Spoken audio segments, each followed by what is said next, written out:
जय हिंद प्यारे बच्चों, आपके एग्जाम की डेट डिक्लेयर हो चुकी है। आप सबको पता है 27 अप्रैल को आपका एग्जाम होने वाला है। तो इसके लिए आपकी स्ट्रैटेजी क्या होनी चाहिए, किस तरीके से आपको प्रिपरेशन करनी चाहिए, मैं उन सब बच्चों के लिए कहना चाहती हूँ जिन लोगों ने हमारे इससे पहले वाला बैच ले रखा है उनके लिए भी, और जो सेकंड बैच हमारा आ रहा है, स्टार्ट हो चुका है, श्योर सिलेक्शन 2.0 बैच, है ना। तो हमारे इस बैच में एक बात तो आप ये ध्यान रखिए, अगर आप पहले से एनरोल है हमारे AMU के बैच में, आपको ये बैच लेने की जरूरत नहीं है, ठीक है। ये उन बच्चों के लिए जो जिन्होंने नहीं लिया है अभी तक बैच, ठीक है, क्योंकि आपका एग्जाम बहुत क्लोज है। आपको एक बिल्कुल सही और सटीक दिशा निर्देश चाहिए, डायरेक्शन चाहिए, ठीक है। अगर आप सही डायरेक्शन में चलेंगे तभी इतने कम टाइम में आप सिलेक्शन ले सकते हैं। तो इसके लिए आपको क्या मिलेगा हमारी तरफ से, इस बैच की क्या क्या स्पेशलिटीज हैं, ये पहले मैं आपको बता देती हूँ, फिर मैं आपको बताऊंगी कि आपकी क्या स्ट्रैटेजी होनी चाहिए। तो यहाँ पर देखिए, हमारा जो ये बैच है, यहाँ पर आपको लाइव क्लासेस मिलेंगी, और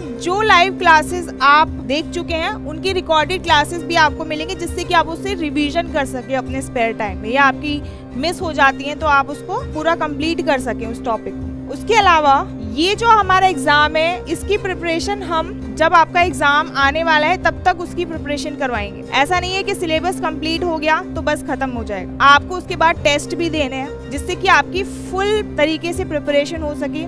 जितने भी सब्जेक्ट्स इस एग्जाम में आने वाले हैं उन सब की DPPs आपको मिलेंगी, ई-बुक्स मिलेंगी, जितने भी मॉक टेस्ट होने वाले हैं वो सारे आपको मिलेंगे यहाँ पर, ठीक है। उसके अलावा यहाँ पहला वाला जो बैच था उसके भी जो भी रिकॉर्डेड क्लासेस है वो आपको मिल जाएंगी, प्लस आपको कोर्स का प्लानर भी दिया जाएगा, पूरे कोर्स का क्या प्लान है। तो दो चीजें मैं आपको बताना चाहती हूँ। दो टाइप के स्टूडेंट हैं जो इस एग्जाम को दे रहे हैं। एक तो वो जो 10th अपीयरिंग है, जो अब 10th का बोर्ड का एग्जाम देने वाले हैं, जिनका एग्जाम स्टार्ट होगा, और दूसरे हैं जो 10th कर चुके हैं और 11th में हैं और वो आगे तैयारी कर रहे हैं AMU एंट्रेंस की। तो उनके लिए तो कोई प्रॉब्लम है ही नहीं, वो आसानी से तैयारी कर सकते हैं। उन्हें तो ये भी नहीं है कि बोर्ड की प्रिपरेशन करनी है, तो आपको तो ज्वाइन कर ही लेना चाहिए। दूसरा जो 10th अपीयरिंग है, अभी आपको बोर्ड का एग्जाम देना है, तो उसके लिए घबराइए नहीं। हमारे जो स्ट्रेटेजीज है, पढ़ाने का तरीका है, उसमें आपको हेल्प ही मिलेगी 10th के प्रिपरेशन। तो आपको ऐसा नहीं है कि जब बोर्ड का एग्जाम हो जाएगा तभी आप इसको ज्वाइन करें। आप जल्दी से जल्दी इसको ज्वाइन कर लीजिए, जिससे कि आप अच्छे से अच्छी प्रिपरेशन कर सके, क्योंकि बहुत ज्यादा टफ कॉम्पिटिशन है। अच्छी रैंक लाना बहुत ही मुश्किल हो जाता है अगर आप लेट करेंगे, स्पेशली अब तो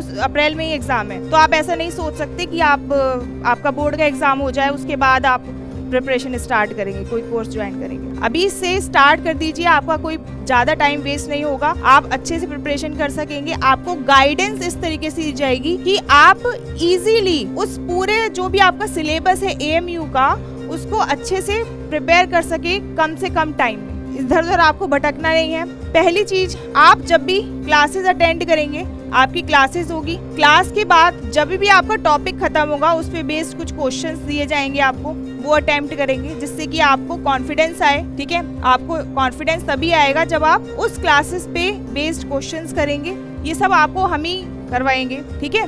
प्लस जब भी जो भी आपका टाइम डिसाइडेड है मॉक टेस्ट का, उसमें जरूर आप अपीयर होना बहुत जरूरी है, क्योंकि उससे आपको प्रैक्टिस होती है कि आप एग्जाम में जाकर के कैसे परफॉर्म करेंगे, ठीक है। जितने भी हमारे लास्ट ईयर के परफॉर्मर्स हैं जो अच्छा परफॉर्म किया है जिन्होंने, उनका यही रिव्यू रहा है कि यहाँ पर कटारा इंस्टीट्यूट के जो भी टेस्ट होते हैं, जो भी मॉक टेस्ट यहाँ पे दिए जाते हैं, वो बहुत ज्यादा सटीक होते हैं और उनसे बहुत हेल्प मिलती है। उनकी परफॉर्मेंस बहुत ज्यादा अच्छी होती है, सिर्फ और सिर्फ तभी होती है जब वो प्रिपरेशन के बाद उन टेस्ट को देते हैं, ठीक है। तो ये सारी चीजों का आपको ध्यान रखना है। हमने जो स्ट्रेटेजी बनाई है उसके अकॉर्डिंग अगर आप करेंगे तो आप बिल्कुल कि कोई एक डाउट नहीं रह जाता कि कोई भी बच्चा यहाँ पर सेलेक्ट ना हो, AMU में सेलेक्ट नहीं हो पाए। तो पूरे विश्वास और पूरे जोश के साथ लग जाइए अपनी तैयारी में। यहाँ पर ज्वाइन करने के बाद आपके लिए जो भी स्ट्रेटेजी हमने प्लान करी है उसको पूरे विश्वास के साथ फॉलो कीजिए। जो भी आपका सिलेबस है उसको कंप्लीट करने के बाद मॉक टेस्ट अटेम्प्ट कीजिए, और आपको AMU में सिलेक्शन लेकर ही रहना है इस बार, ये ध्यान रखिए, ठीक है। धन्यवाद, फिर मिलते हैं मेरी क्लास में।